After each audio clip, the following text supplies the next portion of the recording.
Well, hello again. Thanks for joining me for this segment we call Meet a Senator. Today, we are privileged to have Senator Peter Micciche with us. So, Senator Micciche, welcome. Thanks for joining us today.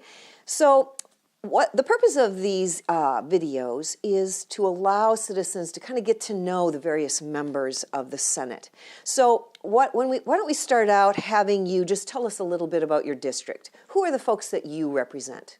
Well, thank you. And you remember we shared part of a district. You represented part of it before redistricting. So my district is essentially Point Possession to Lowell Point. And for folks that don't know where that is right across from Anchorage. That little knob that turns into Micciche as you go south. And it goes through Micciche, Kenai, Soldotna.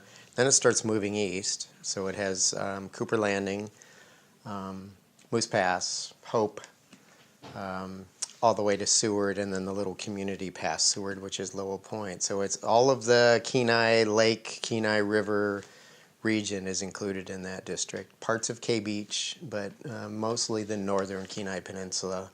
Beautiful place when you're driving to Anchorage to go dip netting or whatever it is you do down there. All of that area until you get past Soldotna is District O. Very nice. It is a beautiful part of Alaska, yes. When I had that section, I loved driving through it to get to the various communities.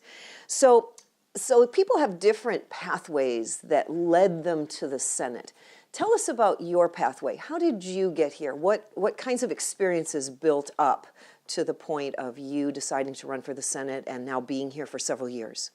Well, it's interesting because my story's a little different than yours. I started coming up in high school to work in the canneries in the summer, my last couple of years. And then I was studying to be an engineer. So I came up as an intern for Tesoro, Alaska in 1982. And that summer has lasted 38 years. My parents are still a little upset about it, you know. But it's an amazing place. And so I was very active in the community. I worked for ConocoPhillips for many years, from 84 until last June. I retired in June. Commercial fish. We were very involved in the community, and then we noticed that Soldotna was just at a point of transition. Everyone on the council at the time happened to be in one demographic, and there were folks that no longer had kids at home, a lot of retirees, and they just had a different focus than our younger families did in Soldotna. So some folks suggested it, and I decided to run for city council.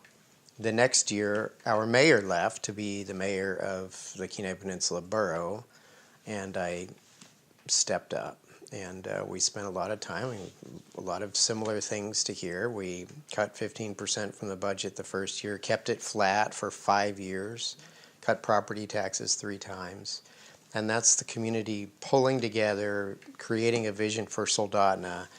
And we executed that vision along with 4,500 other people. It was a great experience. At the time, we saw the state spending increasing over time. And when in 12, when the next year's budget was going to be $8 billion approximately, the senator at the time suggested that he might be done representing the district, and I stepped up, and I was successful. He ended up re-entering the race, but I think people were ready for a change, and here we are. And of course, when I came down, it was the Charlie Huggins presidency, very different Senate. A lot of folks have changed positions since then, and we began reducing. Of course, you were always on that team. We began reducing at that point. But it wasn't until 14 that we really took the big hit on oil prices. That's kind of put us in today's position. You brought up some very important pieces in that story. And one of the things you talked about was your involvement in the community. That is, I think, a hallmark of yours, how engaged you are in the community. And then your leadership as mayor to cut the budget. That's kind of the dilemma we're facing now.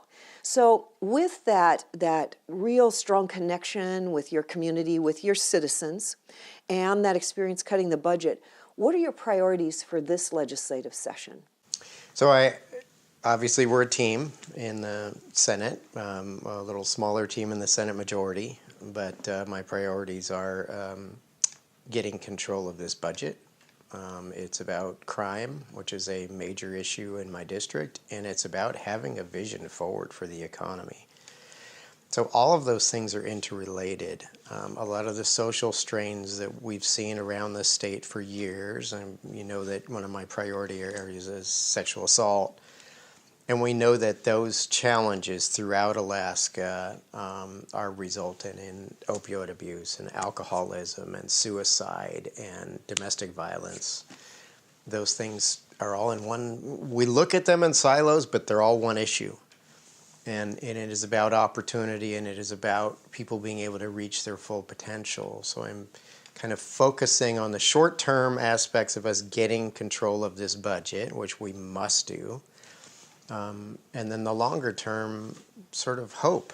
What is our vision for Alaska going forward? What can we do to diversify our economy? How can we help Alaskans become more engaged? And how do we move people that have become dependent on the state or have been dependent on the state for many years to realize their own self-worth and accomplish to their greatest potential? I think government has a tendency to coddle people into the point of where they lose their dreams, the dreams of their youth, their dreams that they're fully capable of delivering.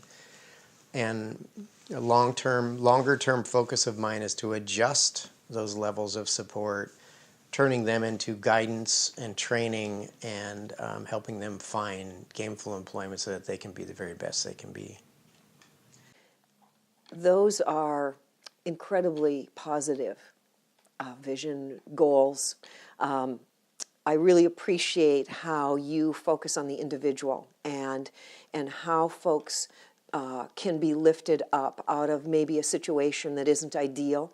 Your goal being to help them improve their lives. And I've really seen that in your pieces on Choose Respect, for example, like you pointed out, the sexual assault, and also your criminal justice reform bills. You know, you have a couple of those.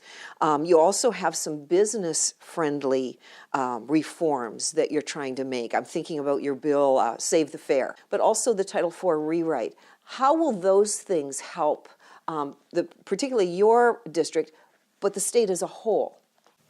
I talked about how we look at those social issues in silos, and we are focused today on the opioid issue because of the related crime and other aspects of it.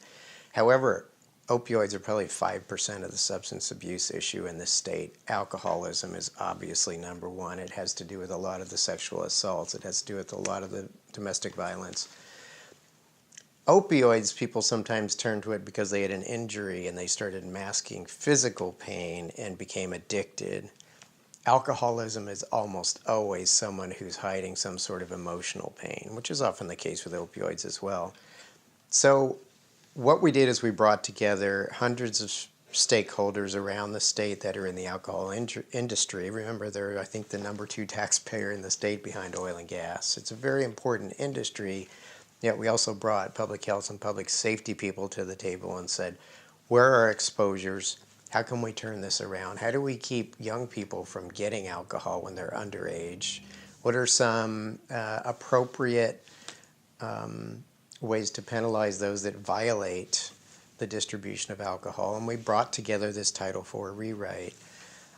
It is the primary focus of the Title IV rewrite is public health and public safety, while still supporting a perfectly healthy industry when the distribution of alcohol is appropriate. So it's a piece of that overall vision that we have as a Senate on cataloging the problems in Alaska, cataloging the issues we have with our economy, recognizing where we've been overspending and pulling it all together so that we do have a vision going forward. We're not here to eviscerate the way Alaska operates. We're here to make it as absolutely as efficient as possible while still delivering those key services, but while realizing that we're number one in all the wrong statistics. I talked about those issues earlier. Alcoholism, substance abuse is one of them.